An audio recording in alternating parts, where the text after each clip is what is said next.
welcome if you're new. Today I'm going to be canning some dried beans, and also I'm going to be doing another freezer clean out project, and we're going to be using that in some of the beans. I'll be canning some navy beans, pinto beans, and kidney beans today.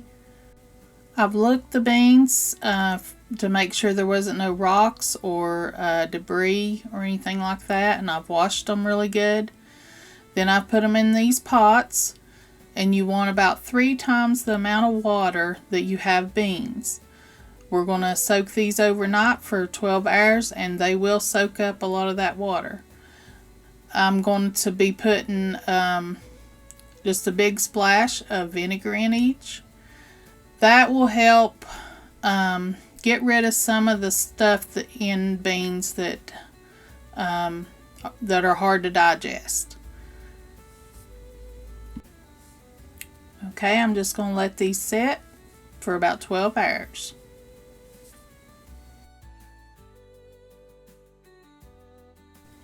As you can tell, the beans have soaked up a lot of that water. Now we're going to strain the water off, rinse the beans, and put them in another pot and cover with water. Now we're going to boil the beans, bring it up to a boil, and simmer them for 30 minutes.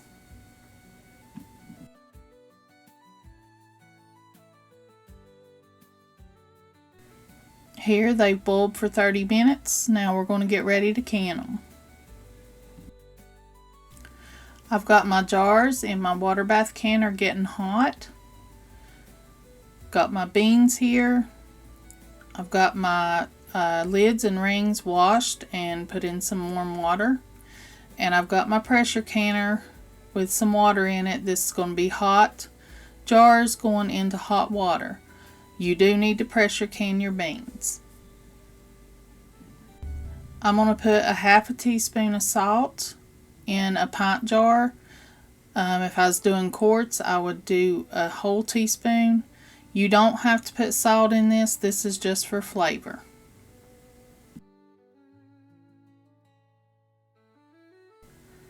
I'm going to fill up the jars with the beans.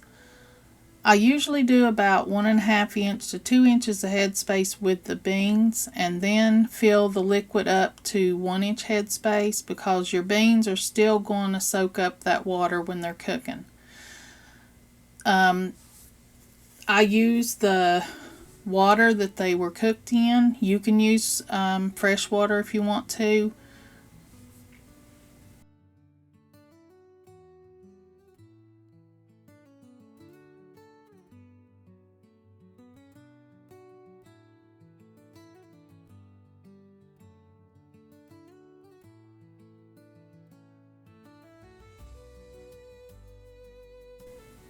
Now I'm going to debubble and wipe the rim of the jar, put a lid and a ring on, fingertip tight, and put it in the canner.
I've got the jars in the canner.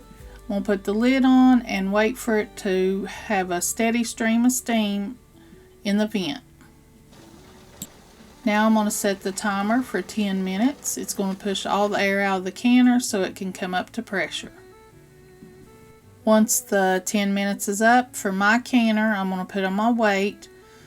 Once it starts rocking, I'm going to time it for 75 minutes for pints. It's 90 minutes for quarts. At 15 pounds pressure for my altitude, you'll have to check your altitude for how much weight you use. And always check the directions in the manual of your canner. I turn down my stove just a little bit till it's just rocking slow. After the 75 minutes is up, I'll let the canner cool down, the pressure come down, and that little button go down.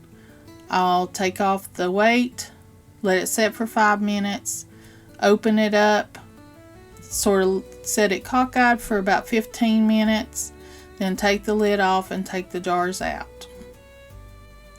And then I'll do that to the rest of the beans. Here I just had a little bit of navy beans left, so I added kidney beans to them to fill the jar.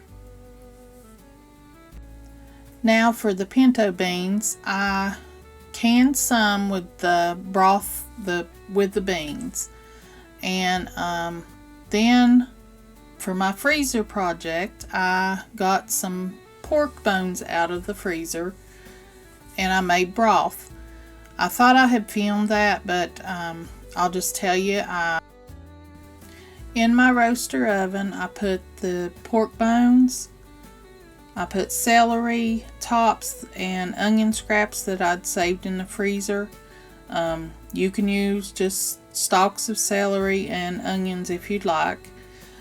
I put in a big splash of apple cider vinegar, some turmeric, about a tablespoon, 2 tablespoons of salt, a tablespoon of peppercorns, and a couple cloves of garlic, and a couple bay leaves. Then I turned on my roaster oven after I added water to around 300 for a little bit, and then I turned it down to 250, and I let that go for probably 36 hours to 48 hours. I strained the broth with some cheesecloth, and this is how much broth I got. This will be a good quick lunch. I'll make some cornbread and just open up a jar of the beans, and it's really good, really flavorful. I'll do the same way as I did the other beans. I'll fill up the beans in the jar and add the broth instead of the water from the beans. I also heated up the bone broth to put in the jars.